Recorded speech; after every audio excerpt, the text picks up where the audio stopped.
Muito bem, meus amigos, nada melhor do que para poder mostrar, né, compreender o que é o Espiritismo e sua origem, a gente voltar à sua origem, que é principalmente a Revista Espírita, né? Lembrando que depois da primeira edição do Livro dos Espíritos, ela foi a publicação principal que deu nascimento a todas as outras obras, que funcionava como meio de divulgação e também, por essa divulgação, de correspondência, porque as pessoas recebiam ela em todas as partes do mundo, né, Kardec diz, e muitas vezes se correspondiam com Kardec, apresentando seus próprios estudos, corroborações e tudo mais, né? Bom, como sempre aqui no Kardecpédia, né, eu lembro, eu não recomendo utilizar para estudo nem da Gênese, nem do Céu e o Inferno, porque são baseados em versões adulteradas, tá bom? Outro livro também, eu acho que ele nem está aqui, é Obras Póstumas, né? Obras póstumas tem factualmente uma adulteração, tá? Então é um livro que a gente não usa para estudos, pelo menos não com muito cuidado, né? Enfim, vamos para a revista de 1858, setembro, tá? E aqui tem aquela dificuldade que a gente vive hoje em dia, tem certas palavras que a gente não pode dizer, né? Porque tem complicações, né? Por conta disso, são assuntos é, que é difíceis de abordar, né? Então, assim, eu vou falar e aí vocês entendem o que eu estou falando, né? A gente tem aqui, ó, problemas morais, onde o rapaz cometeu o ato máximo contra si mesmo, né? Por amor, né? Eu vou ler, vou tomar esse cuidado, espero que eu não cometa nenhuma gafe aqui, senão eu vou ter que editar esse vídeo depois. A gente já fez esse estudo no nosso grupo, tá? Eu vou colocar o link do estudo nos comentários, tá? Na descrição do vídeo. Por gentileza, dê uma passadinha lá e conheça o nosso grupo, né? É bem legal mesmo que a gente está estudando lá. Bom, há 7 ou 8 anos, Luiz G. Sapateiro namorava a jovem Vitorina R., pespontadeira de botinas. Tem umas coisas que são muito antigas, né? Eu não faço nem ideia do que é isso. Mas ela fazia alguma coisa com botinas, com a qual deveria casar-se brevemente, pois os proclamas estavam sendo publicados. Acredito que os anúncios do casamento, né, estavam sendo publicados. Estando as coisas nesse ponto, os jovens se consideravam quase definitivamente unidos, e, como medida de economia, o sapateiro vinha fazer as refeições na casa da noiva.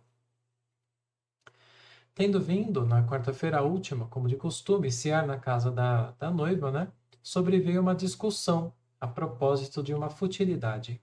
Obstinaram-se de uma e de outra parte, e as coisas chegaram ao ponto em que Luís deixou a mesa e foi embora jurando não voltar mais. Entretanto, no dia seguinte, o sapateiro, muito confuso, veio pedir perdão.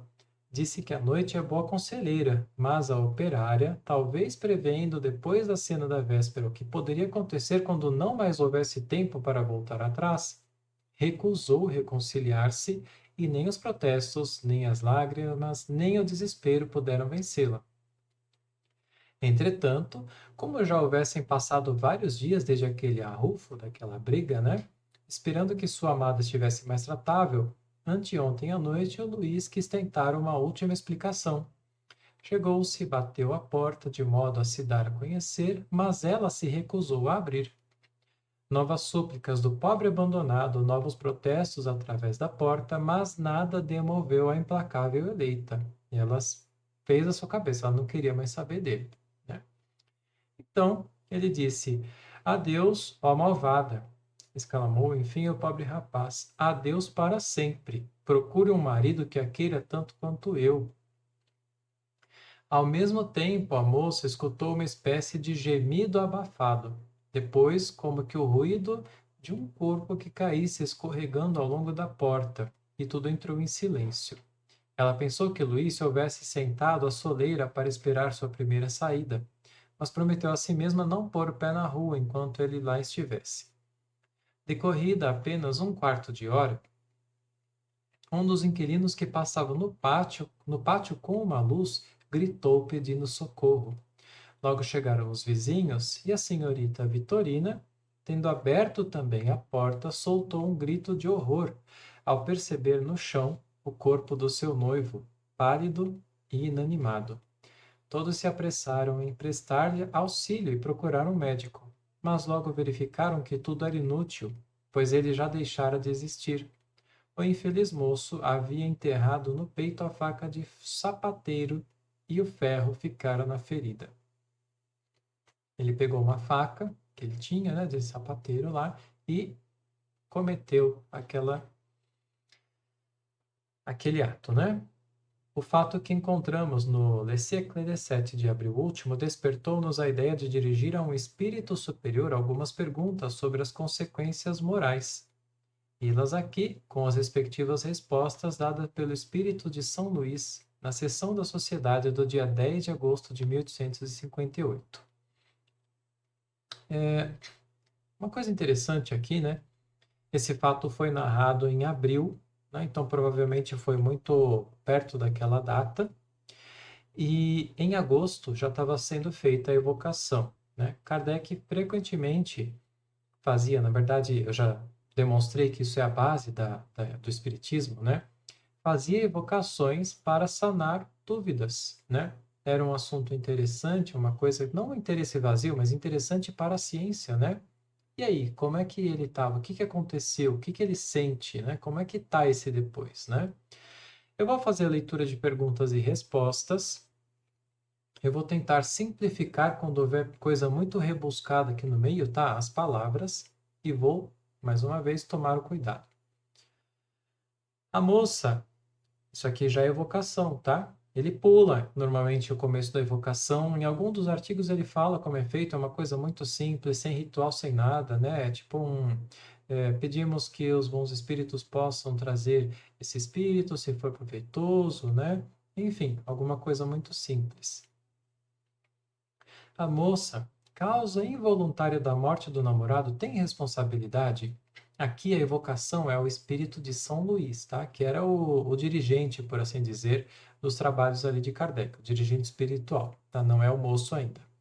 Então a moça, causa involuntária da morte do namorado, ela tem responsabilidade? Ele diz que ela tem, porque não o amava. Vamos seguir, tá? Sem pré-julgamentos.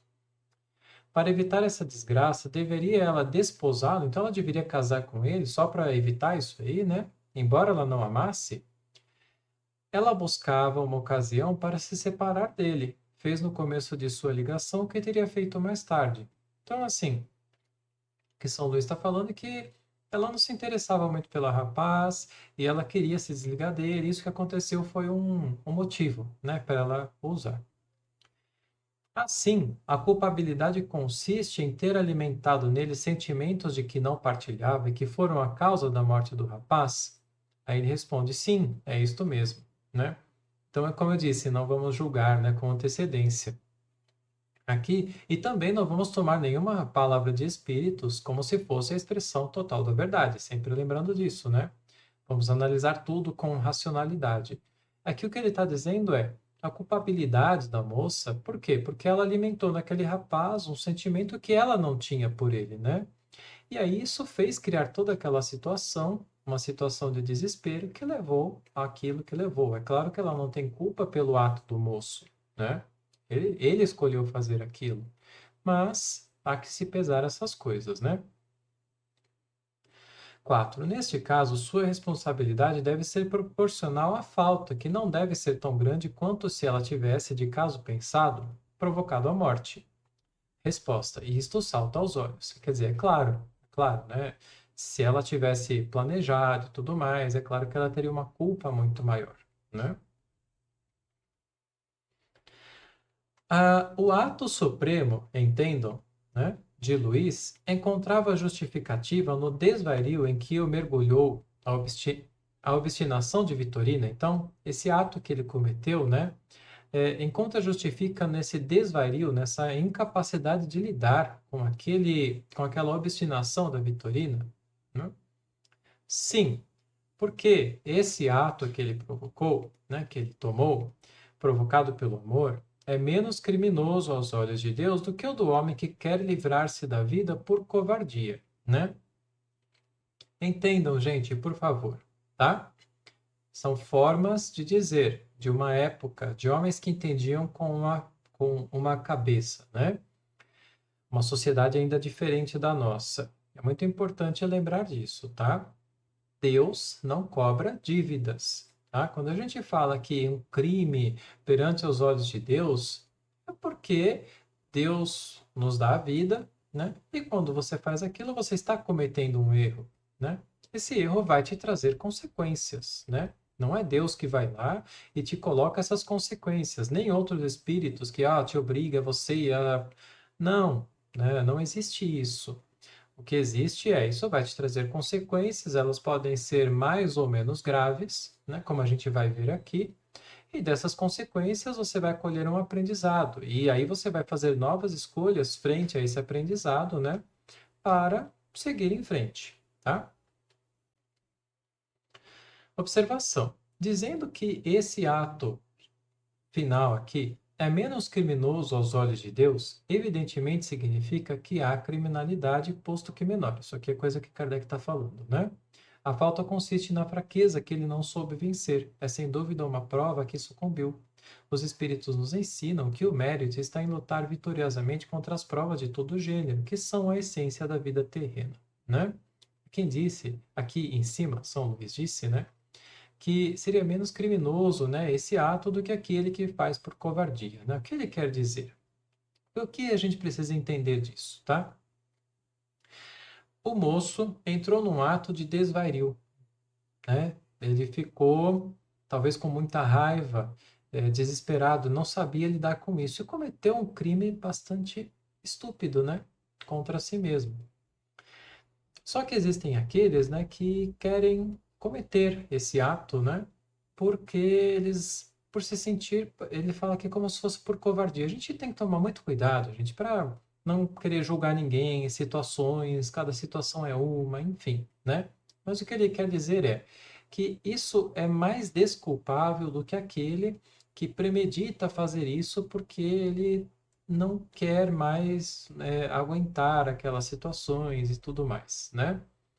É claro que essa questão desse crime ser maior, da culpabilidade, né?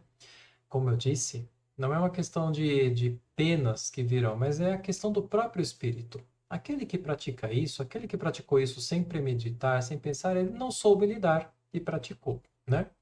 Aquele que premedita, que está lá muitas vezes se lamentando da vida, né, e tudo mais, ele ele está numa situação diferente, é um pouco mais, ele está numa situação mais, como é que a gente pode dizer? Uma situação mental, uma situação mais difícil, digamos assim, para ele, né? Ele está remoendo toda uma questão ali dentro dele que leva ele a fazer isso. Isso vai provocar nele um efeito, né? Por conta dessa situação. E aquilo que o levou para esse desespero, seja o que for que o leva a esse ponto, muito provavelmente vai impactá-lo muito ainda à frente, né? Essas são as diferenças, né? Evocado no outro dia, foram feitas perguntas, né, ao espírito de Luís C. e que a respondeu, né? O que você pensa da ação que você praticou? Resposta: Vitorina é uma ingrata. Errei em matar-me por... Errei em cometer aquilo, né, por ela, pois ela não o merecia. Então aqui ele está falando, né? Ele já tinha percebido que ele cometeu um erro, né? E que ela não estava, provavelmente em espírito, ele percebeu que ela nem estava muito interessada nele, né? E que foi um erro, foi uma coisa besta que ele fez. Então ela não vos amava? Não. A princípio ela pensou que sim, mas estava iludida. A cena que fiz abriu-lhe os olhos no dia que eles brigaram, né? Depois sentiu-se feliz com esse pretexto para desembaraçar-se de mim, né? E você a amava sinceramente? Eu tinha paixão por ela. Acredito que era apenas isso. Se eu a amasse com amor puro, não teria querido magoá-la, né? Então, ele quer dizer, teve toda uma situação ali de paixão. A gente tem que lembrar que naquela época de Kardec, emoções chamavam-se paixões, ok? Então, um homem muito apaixonado não necessariamente era um homem apaixonado por uma mulher. Ele poderia ser muito apaixonado no sentido de ser muito emotivo, ter muita raiva, por exemplo, né? Tem que entender isso. Se ela soubesse que realmente queria cometer aquilo, né, ela teria persistido na recusa? E ele responde: eu não sei, não creio, pois ela não era má. Entretanto, ela teria sido infeliz, para ela foi melhor assim. Veja só como é um espírito que já está numa situação de entendimento um pouquinho diferente, né? Ele percebeu que ele fez era errado, ele percebeu que provavelmente, se ela tivesse sabido, ela teria voltado atrás, queria fazer aquilo, né? Ela teria voltado atrás, quem sabe até se casado com ele, mas que ela teria sido infeliz com essa escolha. Então ele fala, a despeito do que ele fez para ele mesmo, ele diz, para ela foi melhor assim, né? Então mostra aqui que é um espírito que tem um princípio ali de bondade, né? Um princípio que ele seja bondoso, a gente não sabe, a gente não pode julgar, né? Ao chegar à sua porta, você tinha a intenção de fazer aquilo, né? Caso você fosse recusado? Não, nem pensava nisso.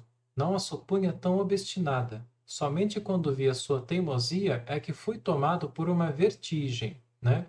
Então, quando ele fala que essa vertigem é como se fosse uma tontura, né? Não é que é uma tontura. Ele quer dizer, pensa naquela situação em que você sente tanta raiva, que às vezes você faz uma coisa, ou seja a emoção que for, você faz uma coisa e depois você pensa e aquilo parece que te deixa até meio assim, porque você não estava planejando, foi uma coisa impensada e você cometeu, né? 6. Parece que você não lamenta o ato supremo, senão porque Vitorina não o merecia. Esse é o único sentimento que você tem? Ele diz: nesse momento, sim, ainda me acho perturbado. Parece-me estar à sua porta. Sinto, porém, algo que não posso definir, né? Isso aqui é muito comum, né? Kardec demonstra isso várias vezes, que o espírito que comete esse tipo de ato na matéria, normalmente ele fica preso, né? Preso é entre aspas, tá? Não é preso fisicamente, preso mentalmente, no sentido, pensa quando a gente faz uma coisa ruim, depois a gente percebe que aquilo foi uma coisa ruim, e a gente começa, poxa, por que que eu fiz aquilo? Por que que eu fiz aquilo? E você fica com a cabeça, né, naquele negócio. E aí tá uma diferença muito grande, gente. Quando nós estamos aqui na matéria, nós temos diversas possibilidades de sair dessa situação. Uma pessoa que pode chegar até nós, alguma coisa que a gente possa fazer, outras atividades, a gente consegue sair desse pensamento, né? Quando nós não estamos na matéria, se nós estamos com algum tipo de coisa nos perseguindo, né, do nosso próprio pensamento, a gente fica fixado naquilo, tá? Então aí já é uma primeira lição muito importante do valor da vida, do porquê é importante buscar superar as coisas aqui, né? 7. Compreendereis mais tarde? Ele pergunta se depois ele acha que ele vai compreender, né? Ele diz, sim, quando estiver desembaraçado. O que fiz foi ruim. Deveria tê-la deixado tranquila. Fui fraco e sofro as consequências. Como vocês veem, a paixão, a emoção, né, leva o homem à cegueira e a cometer erros absurdos. Ele só compreende quando é tarde demais. Interessante, né? Você disse que sofre as consequências. Qual é a pena que você sofre? Errei, abreviando a vida. Não deveria tê-lo feito. Deveria resistir em vez de acabar com tudo prematuramente. Por isso sou infeliz. Sofro. É sempre ela que me faz sofrer. Olha que interessante isso aqui, ó. Parece-me estar ainda à sua porta. Que ingrata. Não me fale mais nisso. Não quero mais pensar, pois isso me faz muito mal. Adeus. Olha que interessante como ele repete de novo a mesma coisa, né? Quase como se fosse uma loucura. Parece-me estar ainda à sua porta. Porque ele fica revendo aquele momento e aquela besteira que ele fez. E olha que incrível, né? Qual é a pena que você sofre?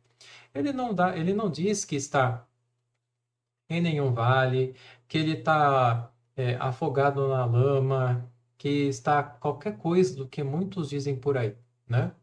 Não, ele percebeu o erro que ele fez e é isso que faz ele sofrer, porque ele entendeu que foi uma besteira muito grande, né? E aí depois, né? E depois numa próxima vida? A gente não pode dizer que esse espírito, nossa, porque ele fez isso, ele vai ser obrigado a encarnar em tal situação, onde ele vai ter o corpo de tal forma para aprender a dar valor. A gente não pode, gente. A gente precisa parar de fazer isso, tá? De sair desse movimento espírita religioso, né? Cheio de dogmas, e buscar o aprendizado, o estudo racional, tá?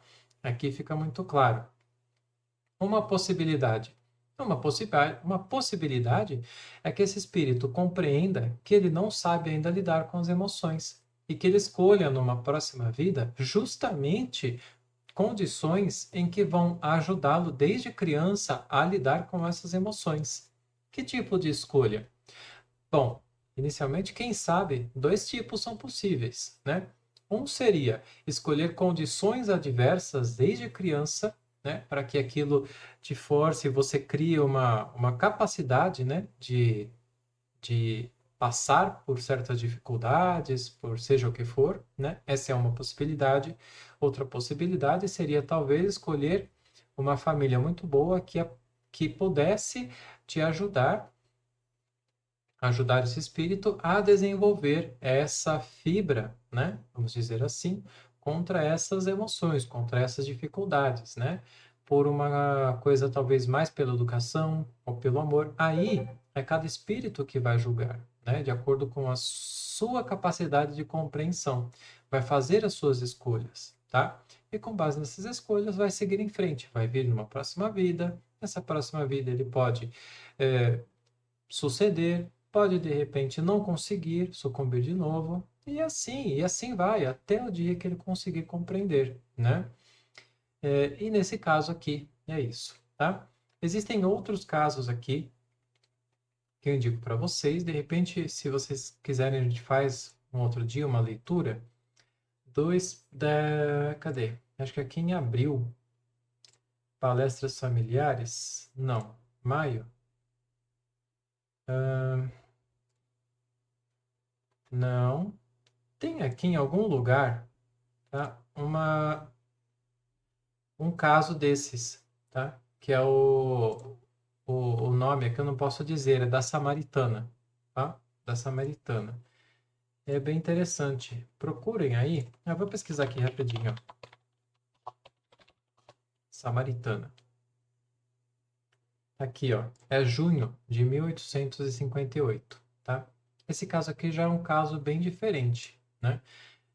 Leiam aí, estudem. E se vocês quiserem, deixem comentários, deixem sugestões, questões, enfim.